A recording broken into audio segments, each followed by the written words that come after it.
I want to thank some of the great people from the Palm Beach County Sheriff's Office. They're here to take photographs, and it's my honor to do so. Also, the fire department, the great firefighters. So they're here throughout the room, and I want to thank you very much for being here. I'll be with you in a little while. We'll do some great photos. We have plenty of time.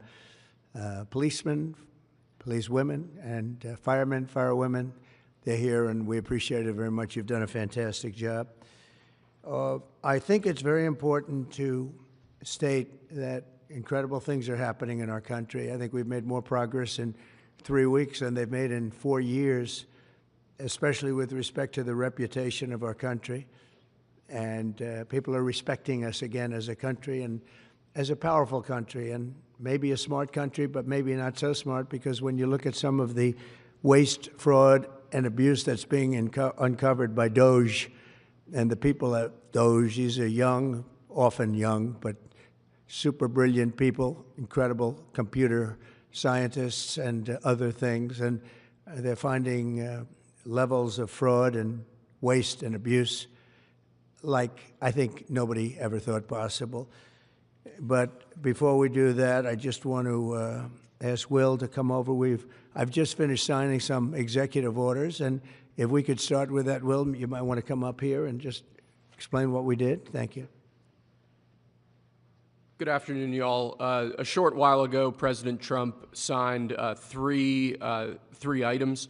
The first is an executive order relating to the affordability and availability of in vitro fertilization and other fertility treatments. These are treatments that have become unaffordable for many Americans, or have been unaffordable for many Americans. And the executive order is a directive to the Domestic Policy Council to examine ways to make IVF and other fertility treatments more affordable for more Americans. The second item that we signed was a presidential memorandum imposing radical transparency requirements on government departments and agencies, in keeping with President Trump and the administration's broader commitment to governmental transparency. What this presidential memorandum would do is require, as waste, fraud, and abuse is uncovered, as programs are canceled, and ultimately as taxpayer dollars are saved, this presidential memorandum would require departments and agencies to make all of the details of that freely available to the public.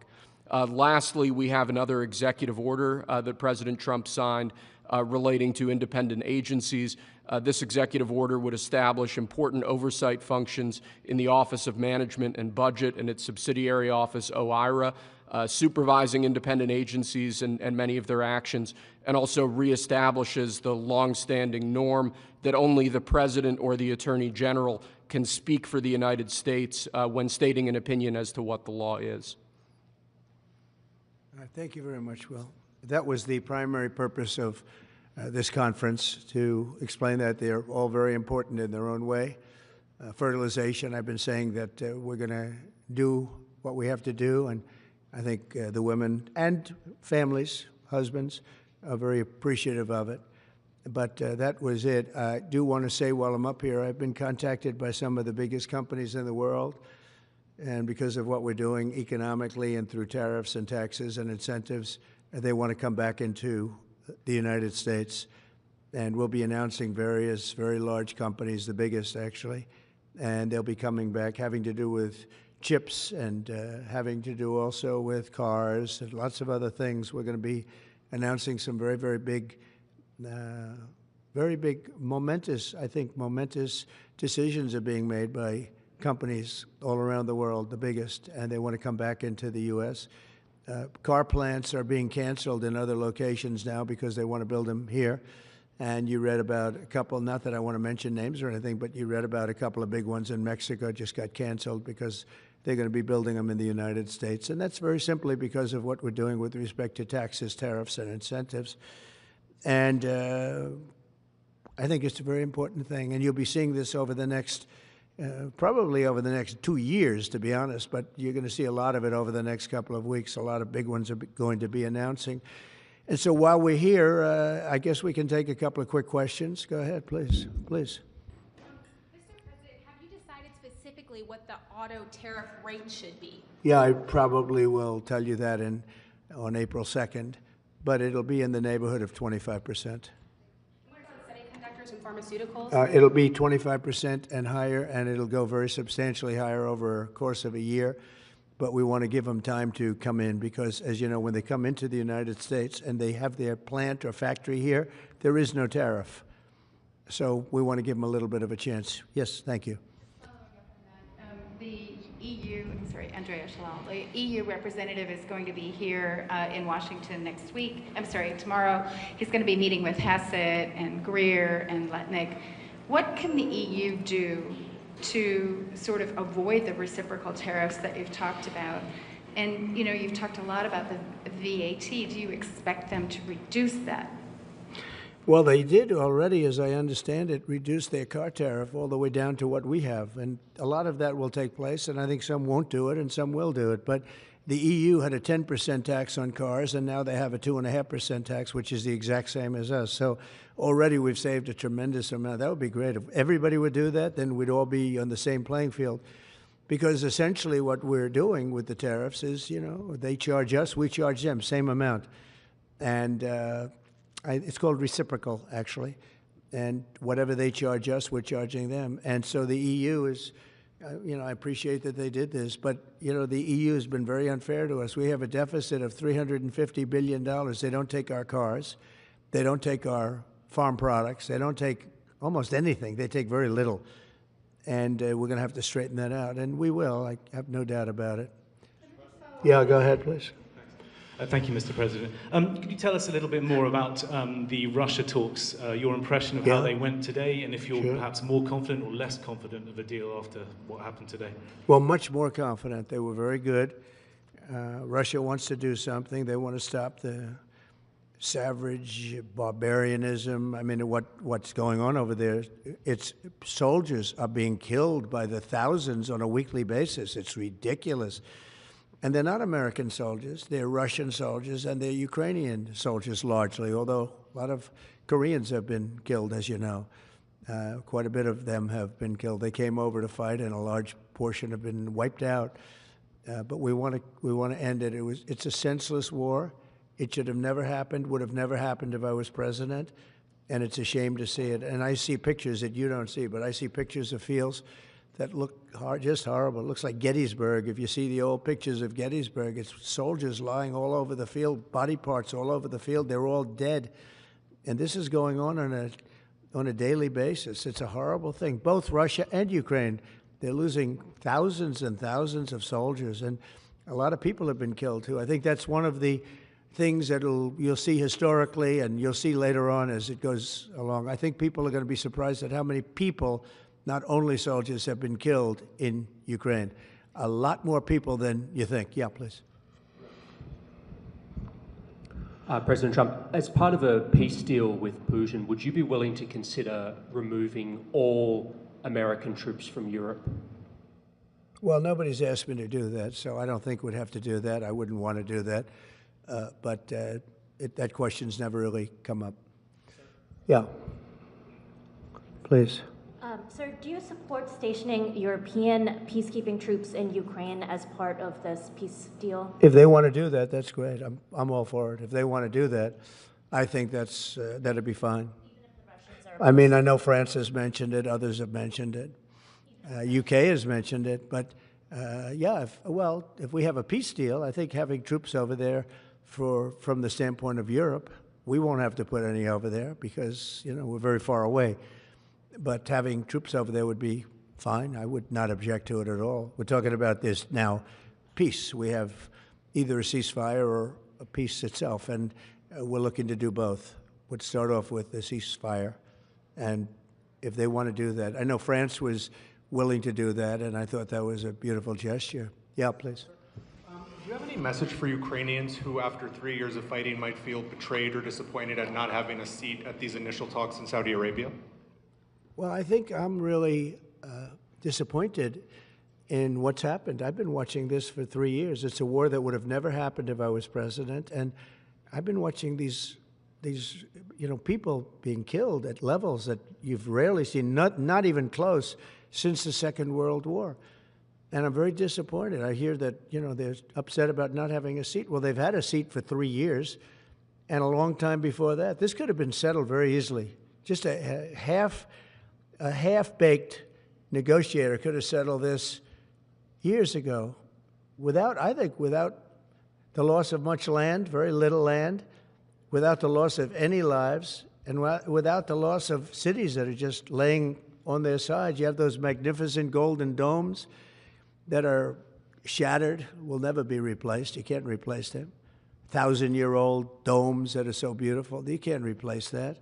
A whole civilization has changed because of what. So when they're worried about not being seated, you mean somebody that should have gone in and made a deal a long time ago. You could have made a deal. This is one that could have made a deal. There was no talk of this during the Trump administration. Putin would have never, ever done it. And by the way, we wouldn't have had October 7th. You know that. We wouldn't have had October 7th either in Israel. And we wouldn't have had that mess that's going on over there. It's like we have great fire people here. We're putting out fires. All over the world we're putting out fires. So that wouldn't have happened. And you know what else wouldn't have happened? Inflation.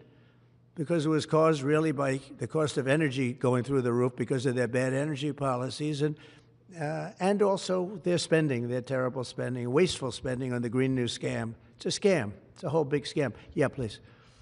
Yes, sir. I want to ask you a little closer to home.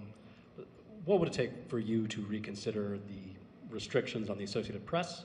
And secondly, some of your advisors are concerned with the Associated Press's style guide, using language and giving guidance to not use words like illegal immigrant or to use phrases like gender-affirming care. And they're concerned about that being an encroaching of liberalism in the way in which the press writes about things. Do you share those concerns? Well, I do think that some of the phrases that they want to use are ridiculous, and I think, frankly, they become obsolete, especially in the last 3 weeks, because many things have happened in the last 3 weeks. And I didn't know about that, but I would say that if they want to use certain phrases like that, and I guess some are okay, but many aren't, but the Associated Press just refuses to go with what the law is and what is taking place. It's called the Gulf of America now. It's not called the Gulf of Mexico any longer.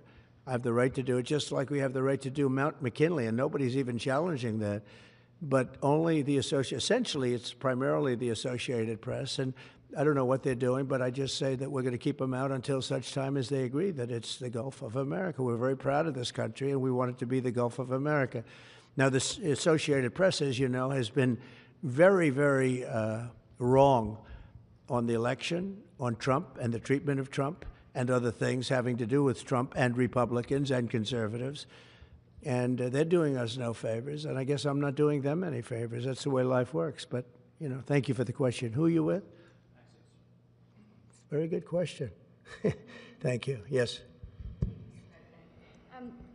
We're hearing that Russia wants to force Ukraine to hold new elections in order to sign any kind of a peace deal. Is that something that the U.S. would ever support? Well, we have a situation where we haven't had elections in Ukraine, where we have martial law, or essentially martial law in Ukraine, where the leader in Ukraine, I mean, I hate to say it, but he's down at 4% approval rating, and where a country has been blown to smithereens. You got most of the cities are laying on their sides. The buildings are collapsed. It looks like a massive demolition site. The whole, I mean, so many of the cities. I mean, they haven't done it in Kiev because I guess they don't want to shoot too many rockets in there. They've done it 20%, but they haven't done it 100%. If they wanted to do it 100%, it would probably happen very quickly. But you have cities that are absolutely decimated. And yeah, I would say that, you know, when they want a seat at the table, you could say the people have to, wouldn't the people of Ukraine have to say, like, you know, it's been a long time since we've had an election. That's not a Russia thing. That's something coming from me and coming from many other countries also. You know, Ukraine is being just wiped out. Look at what's happening to the cities. There are cities, there's not even a building standing. It's a massive, you talk about Gaza. I mean, it's literally, these cities look like Gaza. Actually, many have, percentage-wise, more buildings knocked down than in Gaza. So, you know, people are tired of it. People want to see something happen. And, you know, the other thing that it's been bothering me for a long time, because I solved the problem with NATO. They paid hundreds of billions of dollars into the funds of NATO when I said you got to pay. because the United States was paying for European countries, and then they take advantage of us on trade. But I've seen it. Look, they have to pay. They have to find out, where is the money going to? We have, I believe, President Zelensky said last week that he doesn't know where half of the money is that we gave him. Well, we gave them, I believe, $350 billion, but let's say it's something less than that, but it's a lot. And we have to equalize with Europe, because Europe has given us given a very much smaller percentage than that. I think Europe has given $100 billion, and we've given, let's say, 300 plus, and it's more important for them than it is for us. We have an ocean in between, and they don't. But where is all the money that's been given? Where is it going? And nobody, I've never seen an accounting of it. We give hundreds of billions of dollars. I don't see any accounting. So I want to see peace. Look, you know why I want? Because I don't want all these people killed anymore. I'm looking at people that are being killed, and they're Russian and Ukrainian people, but they're people. Doesn't matter where they're from on the whole planet. And I think I have the power to end this war. And I think it's going very well. But today I heard, oh, well, we weren't invited. Well, you've been there for 3 years. You should have ended it 3 years. You should have never started it. You could have made a deal. I could have made a deal for Ukraine that would have given them almost all of the land, everything, almost all of the land, and no people would have been killed, and no city would have been demolished, and not one dome would have been knocked down. But they chose not to do it that way. And President Biden, in all fairness, he doesn't have a clue. What he was so bad for this. It was so bad, so pathetic. It's so sad. But with all of that being said, look, it is what it is. When I left, there was no chance that this could have happened. But it happened because we had incompetent leadership at many different levels. But when you see what's taken place in Ukraine with millions of people killed, including the soldiers, millions of people killed, a big percentage of their cities knocked down to the ground. I don't know how anybody even lives there. You know, when they say they took a poll and Zelensky's at 4%, who's living there? You know, I mean, it's hard to believe that people live there. Their cities are being knocked down, and this is something that would have never happened. And by the way, for 4 years, it didn't happen. It was never going to happen. Go ahead. One follow-up question. How would you counter the perception, because Russia's pushing for this, obviously, they don't really hold true elections, that would be a capitulation of some sort. How would you guard against potentially Russia installing a puppet government? And then finally, how would that new election have an impact on getting Zelensky to sign the rare earth minerals deal? Look, you have leadership, and I like him personally. He's fine. But I don't care about personally. I care about getting the job done. You have leadership now that's allowed a war to go on that should have never even happened, even without the United States. Look, we had a president who was grossly incompetent. He had no idea what he was doing. He said some very stupid things, like going in for portions and all of the things. He made a lot of bad statements, but he's grossly incompetent, and I think everyone knew that. This is something that should have never happened, would have never happened. And I used to discuss it with Putin. President Putin and I would talk about Ukraine. It was the apple of his eye, I will tell you that. But there was never a chance of him going in. And I told him, you better not go in. Don't go in. Don't go in. And he understood that. He understood it fully. But I'm only interested. I want to see if I can save maybe millions of lives. This could even end up in a World War III. I mean, to be honest with you, you've been hearing now Europe is saying, well, I think we're going to go in and we're going to go. All of a sudden, you're going to end up in World War III over something that should have never happened. And, you know, it's a very sad situation. Yeah, please. In a court filing, the White House said that Elon Musk is not a DOGE employee and has no authority to make decisions. Can you clarify for us today well, Elon what his Musk, exact role is there? Yeah. Elon is, to me, a patriot. So, you know, you could call him an employee, you could call him a consultant, you could call him whatever you want. But he's a patriot. I mean, look at the kind of things. I just said, just write it down, just in case that question got asked, right? And which I'm surprised it took so long, actually. But you know what? Ukraine's a bigger deal because people are dying by the thousands a week, thousands. But look at this, from 90 to 99, Social Security, 6,054,000 people. Well, that's okay. Maybe that's possible. You know, 90 to 99, maybe it's possible. It's a lot of people, though, at that. But people that live to 100 to 109, 4,734,000. Wow, that's a lot. That means over 100 years old. They're 4 million people. I don't know too many. I know people that are doing great in their 90s, but not too many people over 100. But over 120, from 120 years old, people that are 120 years old up to 129, 3,472,000 people. Wow. You know that can't possibly be, because the record is like, I think it's one person, a woman, lived to 127, but they have 3,472. Okay, but now we're going really in. People from 130 years old to 139-year-old, 3,936,000. Wow. I wonder if people are getting paid with all this. I mean, are these checks? And that's what we're checking right now.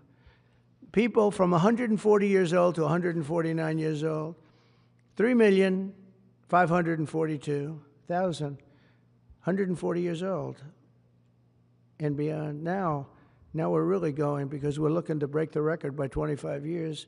People from 150 years old to 159 years old, 1,345,000. These are in the, by the way, these are in the computer files. This is what they do well. They're super. I asked Elon, who are these DOGE people? He said they're super brilliant computer people and they love the country. It's simple. Wait a minute. People from 160 years old to 169 years, 121,000. So 160-year-old people. 170 to 179,000, 6,087. But now, let's go into the real numbers. From 200 to 209 years old, 879 people. From 210 years old, I haven't met any of them. And if I did, I would bless them. I would worship the ground they walk on. 210 to 219 years, 866. From 220 years old to 229 years old, 1,039. And then you have two people, from 240 years old to 249 years old, one person. And there's one person that's 360 years old. That's just that. And then, where's the money being spent, right? Let's go into that for just a second. $520 million for a consultant on the environment. It's called Environmental, Social, and Governance. Investments in Africa and mobilize private sector resources. $520 million. Somebody got $520 million for an environmental, sounds like an environmental study. I've always been one that paid a lot of money for my environmental studies, but I paid like $50,000, not $520 million. $520 million for ESG.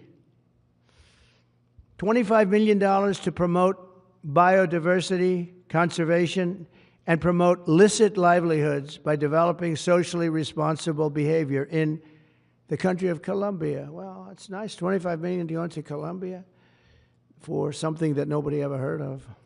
$40 million to improve the social and economic inclusion of sedentary migrants. $40 million. $42 million for Johns Hopkins, great place, to research and drive social and behavior change in Uganda. $42 million. What about us? What about social change in our country? $70 million for a center at Purdue to research university-sourced, evidence-based solutions to developmental challenges. I mean, these are massive numbers on things that nobody ever heard about. $10 million for Mozambique voluntary medical male circumcisions. $10 million for circumcisions in another country. $9.7 million for UC Berkeley to develop a cohort of Cambodian youth with enterprise-driven skills. In other words, let's teach them something about enterprise. What about our people? Can't we teach them about enterprise? $2.3 million for strengthening independent voices in Cambodia. $32 million to the Prague Civil Society Center, which is a very liberal group of people. Wonder how much of that money came back to the people that approved it. $14 million for improving public procurement in Serbia. $486 million to the Consortium for Elections and Political Process Strengthening, including $22 million for inclusive and participatory political process in Moldova, and $21 million for voter turnout in India. Well, why are we giving $21 million to India? They got a lot of money. They're one of the highest taxing countries in the world in terms of us. We can hardly get in there because their tariffs are so high. I have a lot of respect for India. I have a lot of respect for the Prime Minister. He just left, as you know, 2 days ago. But we're giving $21 million for voter turnout. It's voter turnout in India. What about, like, voter turnout here? Oh, we've done that, I guess. We did $500 million, didn't we? It's called the lockboxes. $20 million for fiscal federalism in Nepal.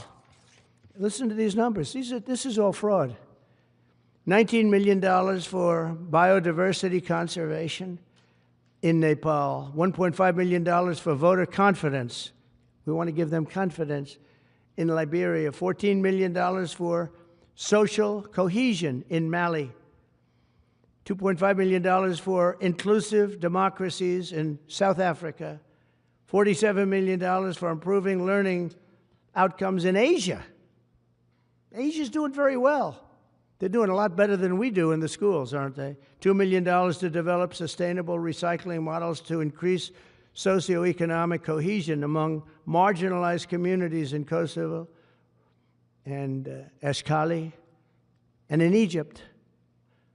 We're talking about hundreds of billions of dollars. I could, by the way, I could read this all day long. I could go on all day long, and you'll see hundreds of billions of dollars, and we're doing it. But when I saw the Social Security numbers, I said, wow, that's really something. So we have, let's just go above 100 years old. We have millions and millions of people over 100 years old. Everybody knows that's not so. We have a very corrupt country, and it's a sad thing to say, but we're figuring it out. Now, the good thing about Social Security and what I read is if you take all of those numbers off, because they're obviously fraudulent or incompetent, but if you take all of those millions of people off Social Security, all of a sudden we have a very powerful Social Security with people that are 80 and 70 and 90, but not 200 years old. You know, so it's a very positive thing. How about over here? Yeah, please. Your reaction to Michelle King, the head, resigning after the DOGE? Who resigned? The head of Social Security. I don't know. I mean, I resigned or got fired. I think got fired. You know, when you fire somebody, they always resign, and then they say, we resigned. But when you have numbers like that, I think really it's got fired. They have to get fired. Who would keep them? How could you have numbers like this? Now, the big thing is, how many of these people got paid? Were they getting paid? Were they getting paid? How many of them were getting paid Social Security? Because if that's the case, it's a massive fraud. We'll have to call those great Palm Beach police into this situation, right? You guys would figure that out very quickly. But how many of them are being paid? I mean, maybe millions of them, but it's a total fraud. Also, a lot of illegal immigrants are in Social Security that shouldn't be there. Yeah, please, go ahead. Mr. President, there was a big wave of probationary federal workers who were fired over the weekend. Some of these workers focused on nuclear weapon security were immediately rehired. Do you have any concerns about how these terminations have No, played out? not at all. I think we have to just do what we have to do. It's, you know, you're going to, it's amazing what's been found right now. It's amazing. If we feel that in some cases they'll fire people and then they'll put some people back, not all of them, because a lot of people were let go. Don't forget, I got elected on the basis of making our government stronger and smaller, because we have millions of people that obviously they're paying millions of people that shouldn't be paid. And that has also to do with workers. Yeah, please.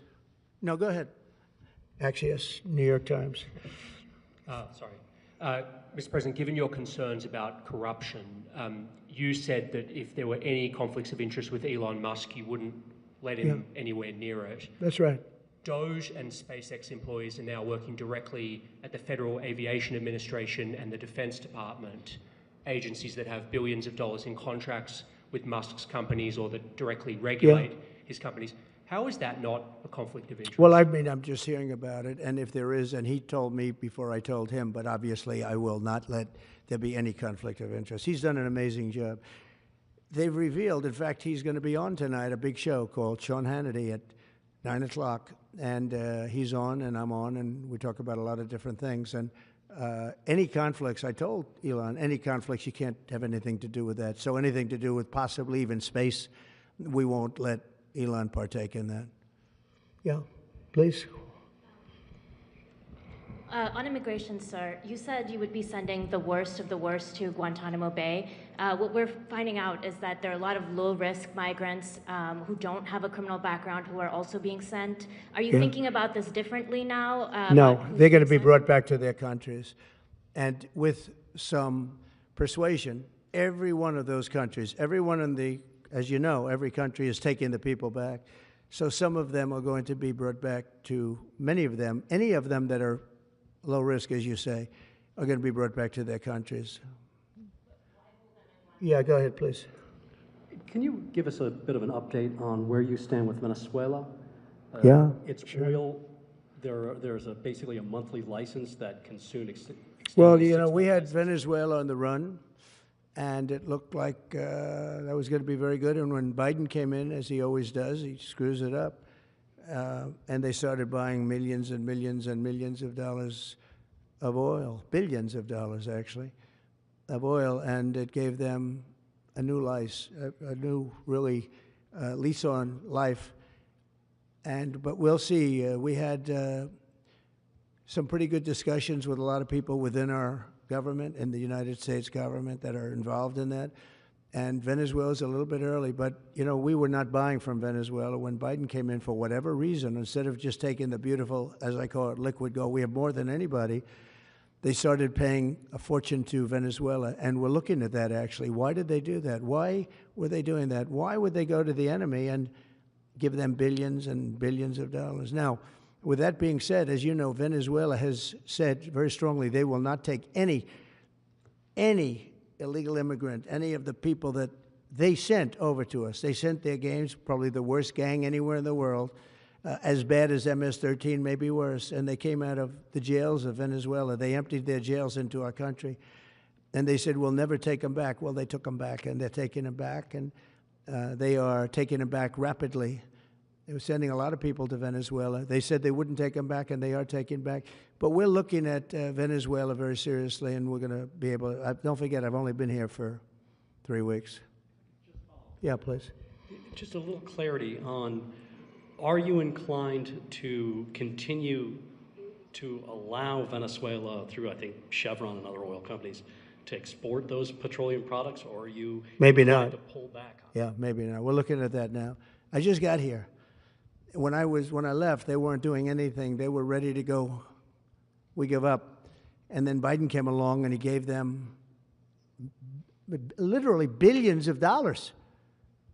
I couldn't believe it, actually. And we have so much under our feet, liquid gold. We have so much, and it was pretty amazing. So we're looking at that whole situation, why he did it. All right, how about one more? Yeah, please.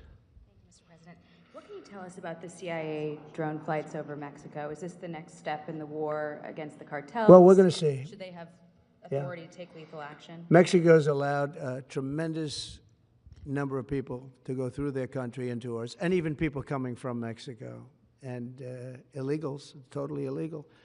They've allowed people to empty jails into Mexico and then let them come through with this totally ridiculous open border policy of the Biden administration. So millions of people have come in, and hundreds of thousands, and actually millions, are criminals. They came in from jails all over the world that release them into Mexico, and they come into our country. And they also came in from Canada, by the way, large numbers through Canada. In fact, when we closed up the one border, they came in through the other border. So Canada is not an uninterested party. But I will say this.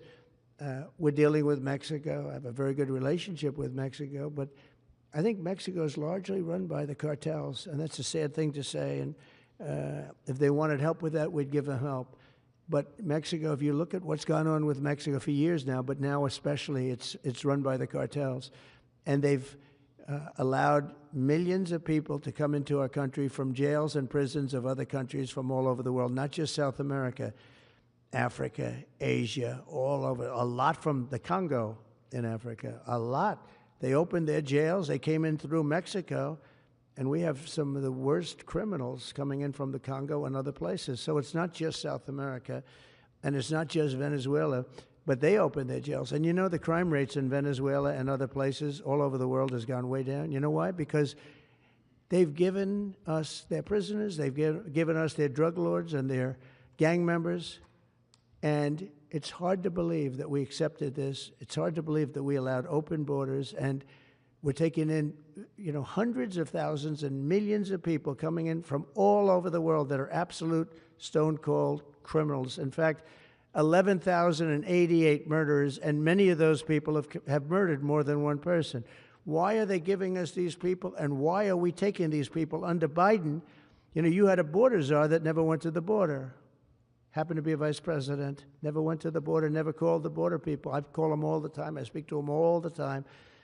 But here's the good news. We have the most secure border we've ever had right now. As secure and even more secure than I had it 4 years ago. And the Border Patrol is doing incredible. ICE is doing incredible. Tom Homan's unbelievable, and Kristi Noem has been just working very, very hard, very, very hard.